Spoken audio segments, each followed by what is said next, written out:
Shalom. Silakan duduk Bapak Ibu Saudara sekalian. Kita berjumpa lagi, puji Tuhan.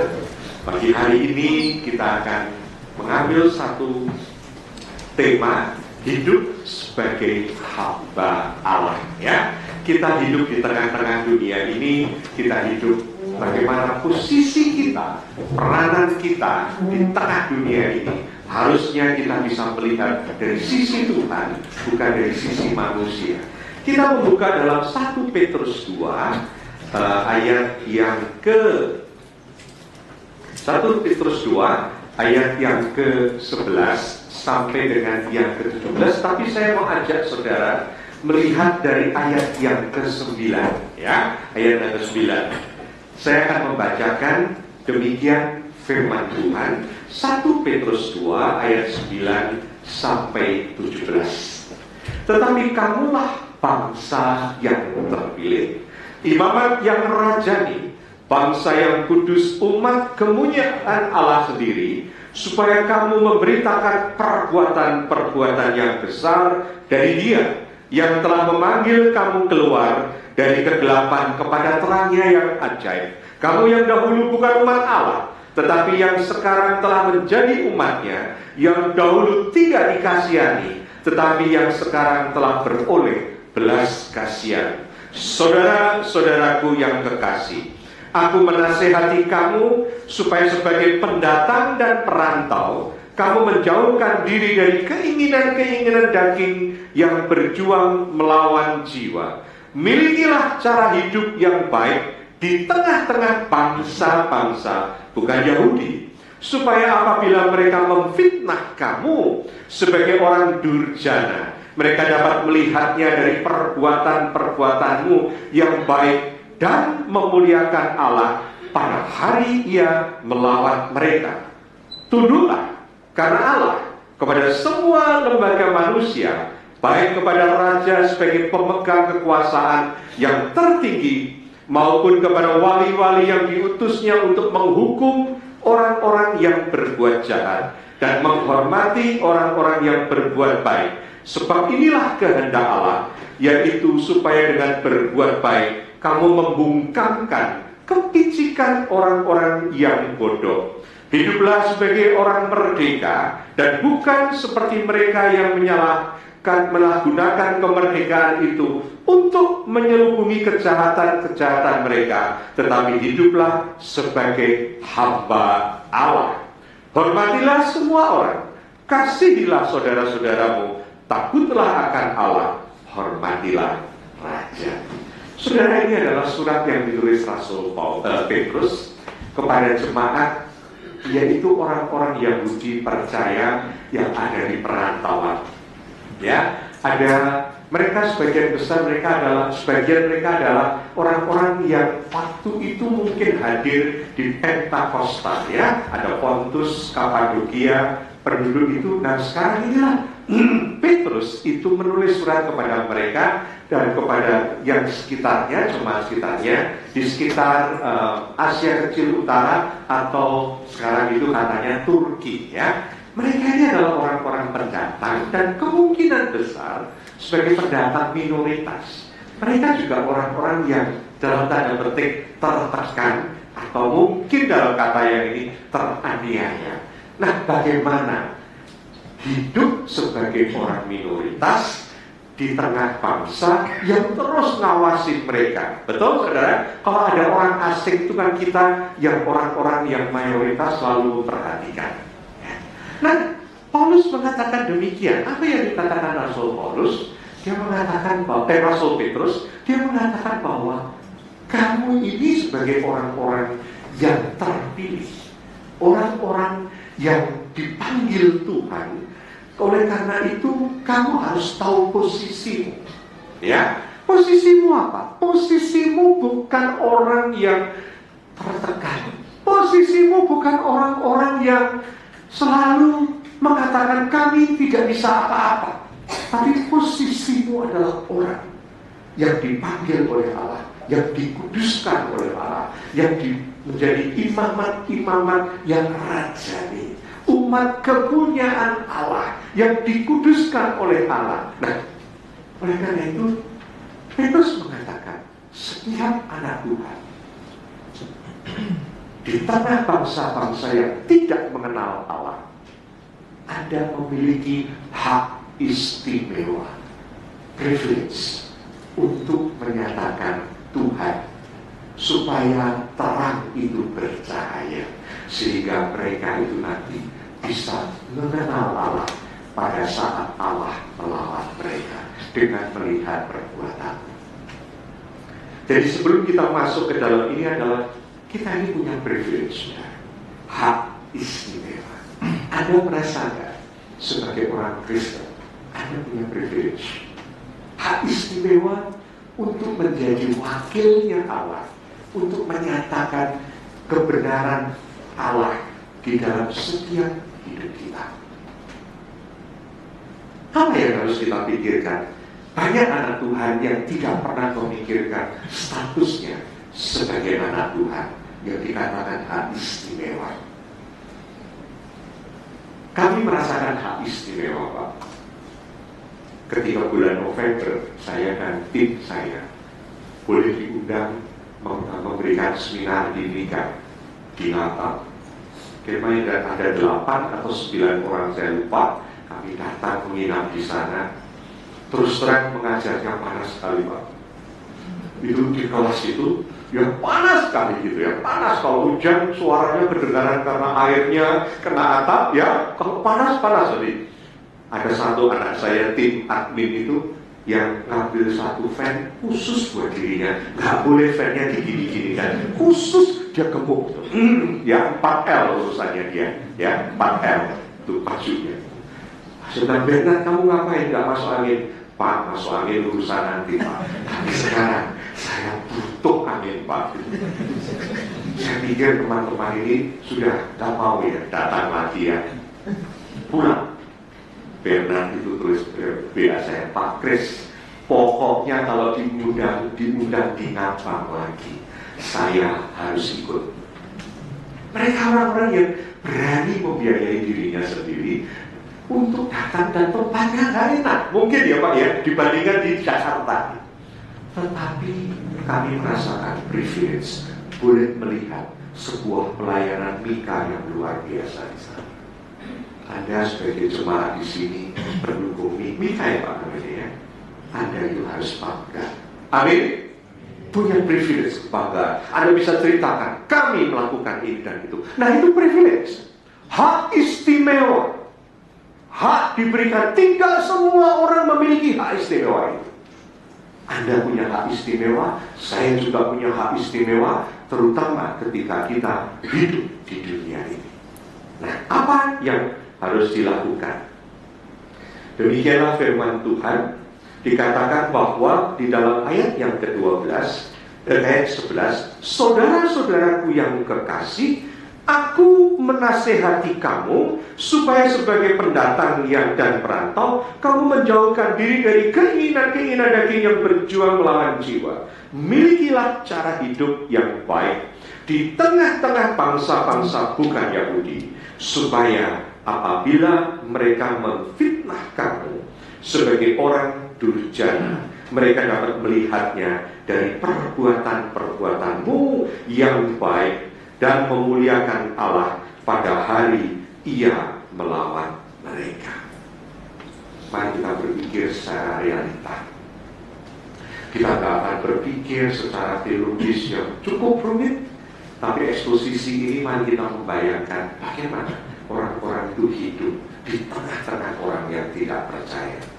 Saya katakan biasanya kita tuh merasa diperhatikan, bukan diperhatikan, dihormati, tapi diperhatikan untuk dilihat ini orang aneh seperti apa. Ya, kita seringkali merasa kikuk ketika kita ada di tengah-tengah satu masyarakat yang kita nggak kenal dan kita bukan bagian dari dia. Ya, sehingga seringkali sebagai orang yang minoritas merasa diawasi, kita ini mungkin merasa ditekan. Tapi coba lihat, Petrus menuliskan dengan jelas, justru seharusnya ketika kita di tengah-tengah umat yang tidak percaya, kita harus memikirkan mereka. Kita ini harus memperhatikan mereka. Kita ini harus membuat mereka itu menjadi hal yang kita utamakan. Supaya apa? Supaya ada kesempatan mereka untuk mendengar firman dan untuk percaya. Untuk mendengar firman dan untuk percaya. Tugas mereka ternyata bukan menjadi orang yang merasa fiktif, tetapi tugas mereka adalah memenangkan jiwa. Sudah bisa bayangkan ya, kalau di posisi saudara saat ini, ketika Anda dan saya ini minoritas, Anda berpikirnya seperti apa? Apakah engkau berpikir engkau itu di bawah dunia? Kalau engkau di bawah otoritas dunia karena engkau minoritas, sekali lagi engkau seringkali menjadi seperti victim, korban. Kita seringkali mengeluh hak-hak kita tidak diperhatikan. Kita seringkali merasa dibatasi semuanya. Tetapi kalau engkau yang dikatakan tadi sebagai hamba Allah. Apa sih artinya hamba Allah di sini? Hamba Allah adalah orang yang tunduk kepada otoritas Allah sebagai otoritas yang paling tinggi. Ada otoritas Allah, ada otoritas dunia di sekitar kita. Sekarang dikatakan oleh Rasul Petrus, kamu harus menjadi hamba Allah. Artinya kamu dan saya itu hidup di bawah otoritas Allah. Engkau mau tunduk kepada Allah bukan karena engkau takut kepada hukum-hukumnya. Engkau tunduk kepada Allah, mau melakukan firman-Nya, mau hidup benar karena relasi kasih. Tuhan Yesus dalam Yohanes 14 ayat 15 dengan jelas mengatakan, barang siapa mengasihi aku, dia akan melakukan seluruh perintahku, dan aku dan Bapa akan ada bersama dengan dia. Jadi posisinya sekarang, sebelum berpikir hal-hal yang biasanya dipikirkan oleh kaum minoritas, kita berpikir, oh kita ini ada di bawah otoritas Allah, lebih tinggi dari dunia. Tugas kita adalah bagaimana memastikan orang dunia mengenal Allah melalui hidup kita. Maka yang pertama dikatakan oleh Rasul Petrus tadi adalah, saudaraku, aku menasihat kamu supaya sebagai pendatang kamu menjauhkan diri dari keinginan-keinginan daging yang berjuang melawan jiwa. Apa sih ini artinya? Seringkali peperangan kita itu bukan dengan orang yang di luar. Peperangan kita itu adalah dengan diri kita. The war inside or within us. Perangnya apa? Seringkali kita merasa gak suka dengan orang-orang itu. Seringkali kita merasa disolimi oleh mereka, sehingga ada satu rasa amarah, tidak suka, anti mereka. Bahkan kalau perlu kita ingin punya semangat memberontak. Nomor satu, Petrus mengatakan itu dulu, kalahkan dirimu. Yang kedua, ingatlah, kamu memiliki firman, maka itu bikinlah supaya kamu mengingat juga cara hidupmu di tengah masyarakat. Supaya apa? Supaya mereka melihat perbuatan-perbuatanmu dan mereka mengerti, sehingga pada saat Allah melawan mereka, mereka bisa menjadi percaya.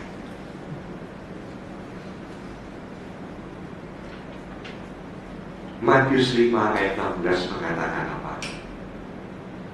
Demikianlah hendaknya terangmu bercahaya di depan orang. Apa? Supaya mereka melihat perbuatanmu yang baik dan memuliakan Bapamu yang di surga. Ini adalah tugas kita juga. Anda pernah berpikir kan, kalau Anda keluar dari gedung ini, pernah berpikir kan, apa yang orang pikirkan tentang Anda? Jangan sampai nanti kita keluar, pelit itu biasa. Naik mobil itu pelit, kalau ngasih cuma 2.000, maaf ini misalnya. Kesannya itu apa orang-orang? Melihat anak-anak Tuhan, melihat orang Kristen, apa kesannya?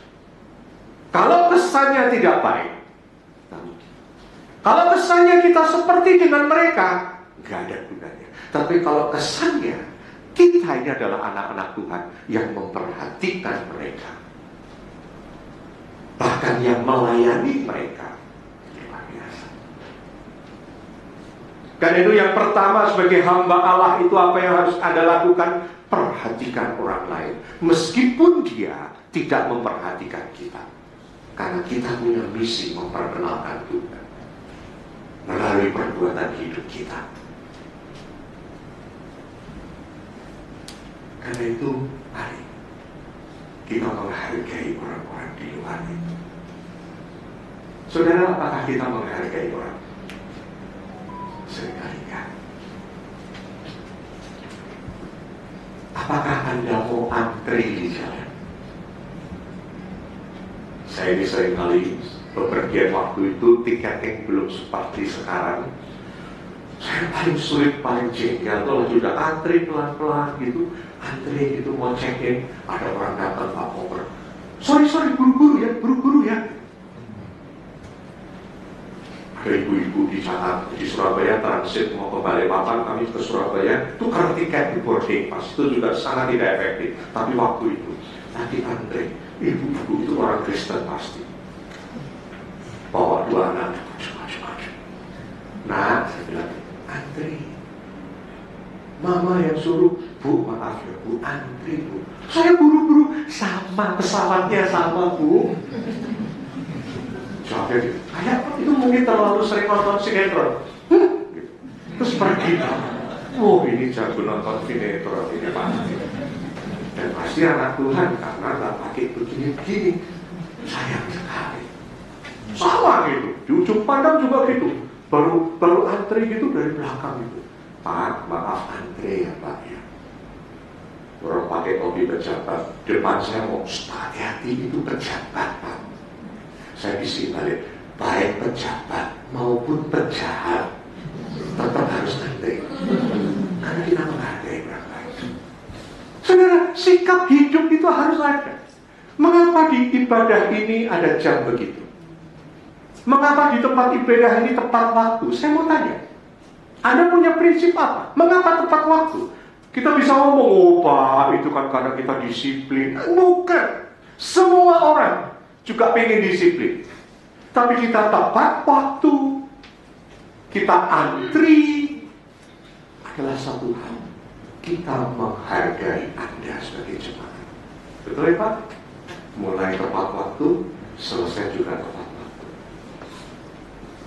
Saudaraku, integritas itu penting sekali sebagai anak-anak Tuhan. Ya, jangan sampai Anda ini di lalu lintas.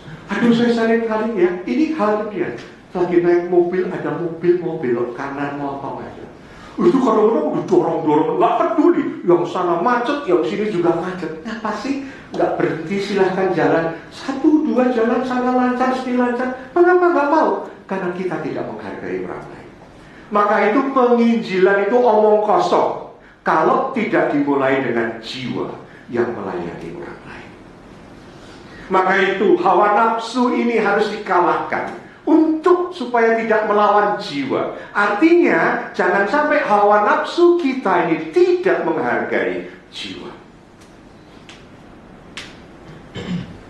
Dan kedua, perbuatan baik kita harus kita lakukan supaya orang melihat Tapi kalau makan antri Pak ya.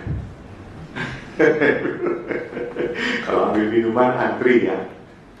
Saudara, tadi saya masuk ke toilet. Toiletnya bersih. Tepuk tangan. Untuk yang membersihkan. Nanti kalau pulang saya mau ngetes. Kalau masih bersih, berarti jemaat juga luar biasa. Tapi kalau becek, something wrong dengan jemaat. Nggak menghargai yang lain. Ini simple. Ini simple sekali.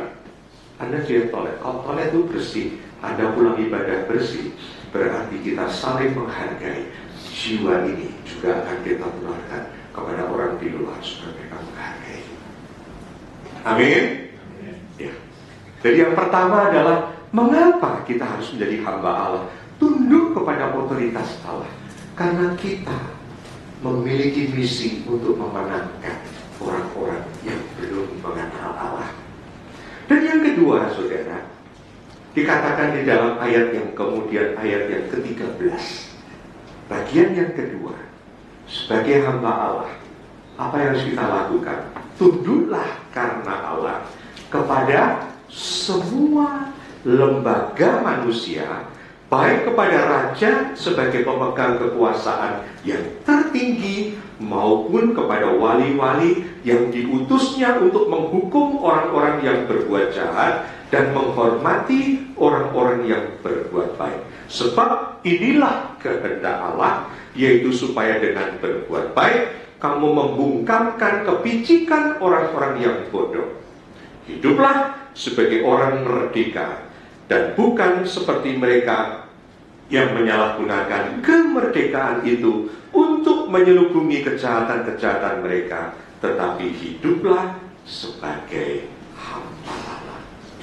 Hal yang kedua, bagaimana peran orang Kristen ketika berhubungan dengan lembaga pemerintah? Apakah orang-orang Kristen itu tetap tunduk kepada otoritas Allah sebagai hamba Allah? Memperhatikan firman-Nya, teguh pada peraturan-peraturan firman Tuhan, tidak melenceng. Problem di organisasi termasuk pemerintahan adalah manusia tunduk kepada otoritas dunia yang kadang-kadang berlawanan dengan Allah. Sering melihat di TV kalau orang ditangkap oleh KPK, ketika ditanya oleh hakim ataupun ditanya oleh orang, mengapa Anda melakukan korupsi ini? Apa jawabannya? Biasanya, kami menuruti perintah atasan. Jadi kalau ditangkap ini, nanti atasnya ditangkapin semua.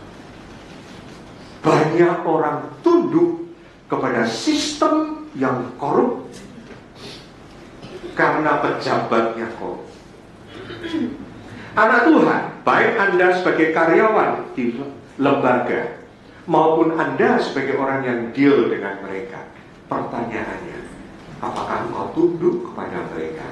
Engkau tunduk kepada Allah? Gak mudah. Siapa yang pernah ditangkap polisi di jalan, angkat tangan. 3 in 1, waktu itu ganjil genap. Betul, waktu ditangkap gimana kita? Ditawarin apa-apa khusus nanti titip aja.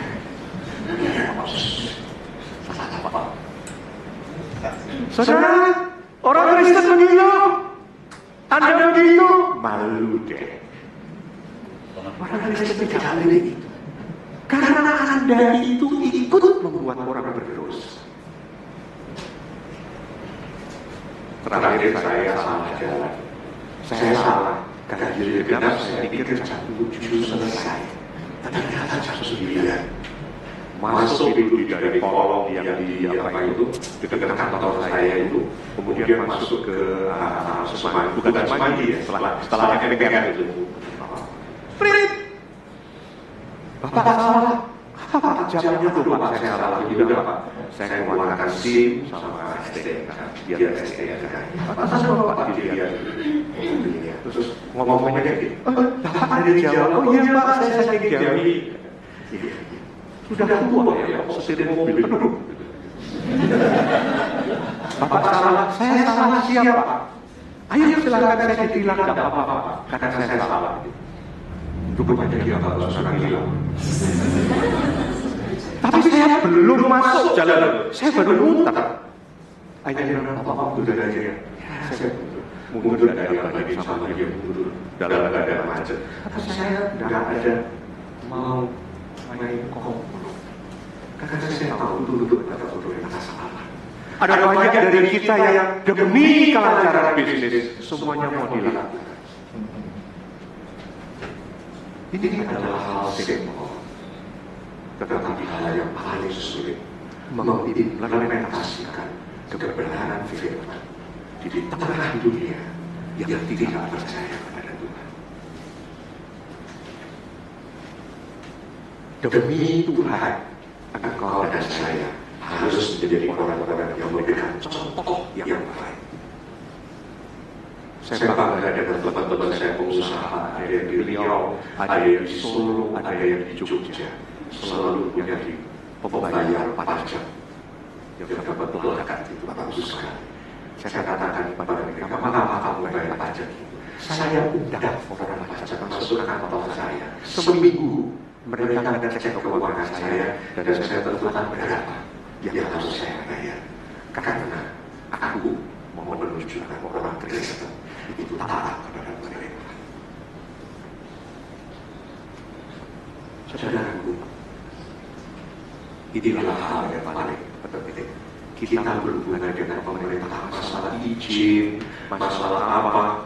Orang Kristen paling gawat itu SCTT itu sering kali bermain begini-begini hanya untuk mendapatkan kemudahan. Itu juga salah.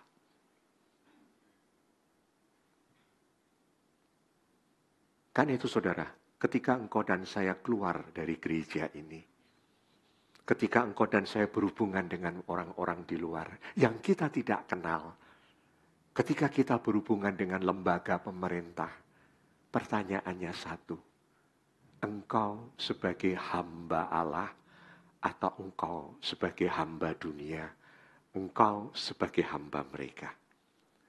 Kalau engkau dan saya sebagai hamba Allah, engkau akan menunjukkan siapa Tuhan dalam hidup kita. Pak, kita rugi, kita menderita. Iya. Tapi gimana? Memang kita ditugaskan. Memang kita tahu panggilan kita sebagai anak Tuhan. Itu ada penderitaan. Di Solo, seorang dokter muda yang sudah menjadi direktur rumah sakit. Dibeliin sama bapaknya rumah sakit. Diubah menjadi bagus. Dia cuma ngomong begini, saya rugi dengan BPJS. Oke.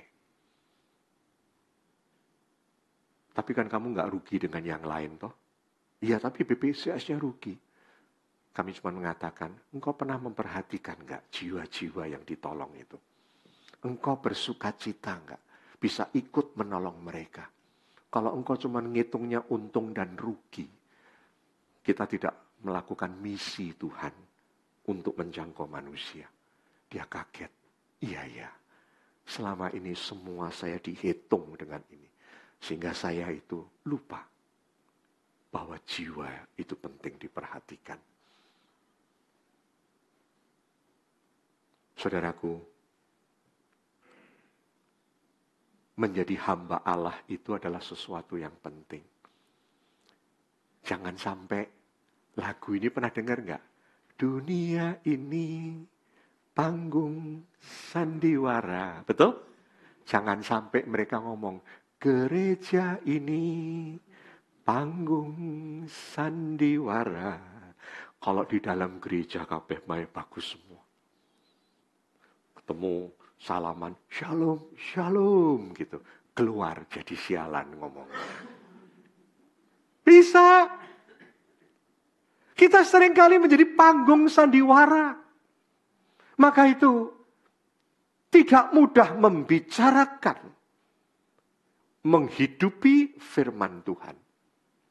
Lebih mudah kita berbicara tentang apa? Tentang teologi paling gampang.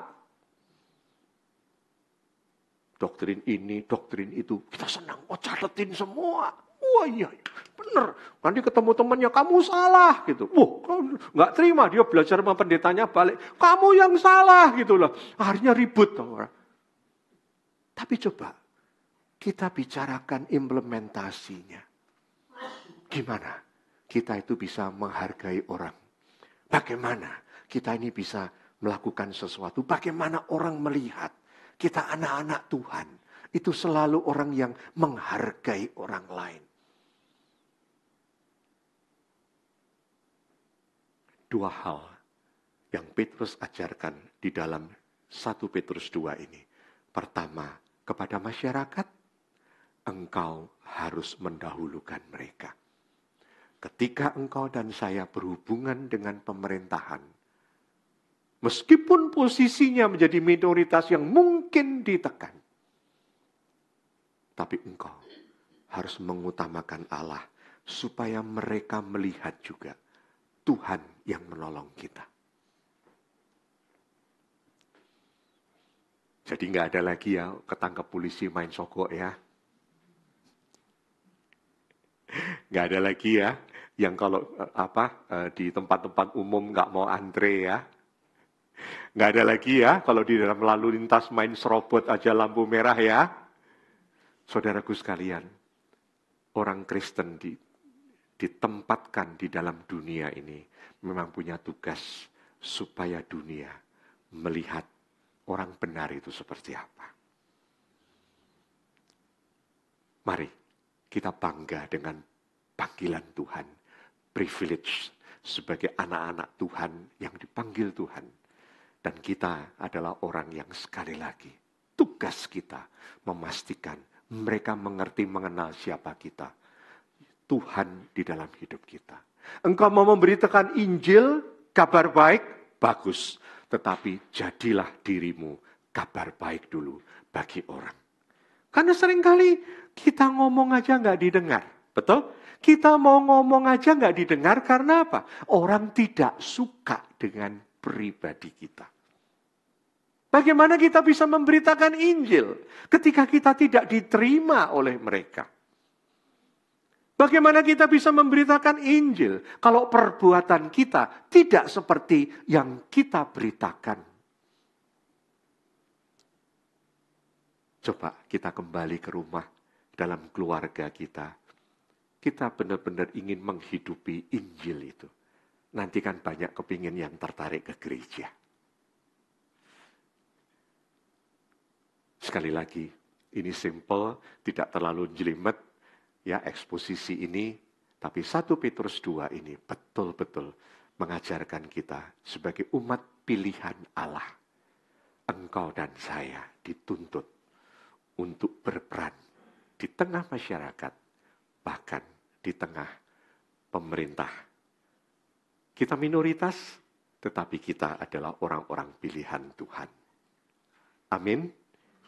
Tuhan memberkati, mari kita berdoa.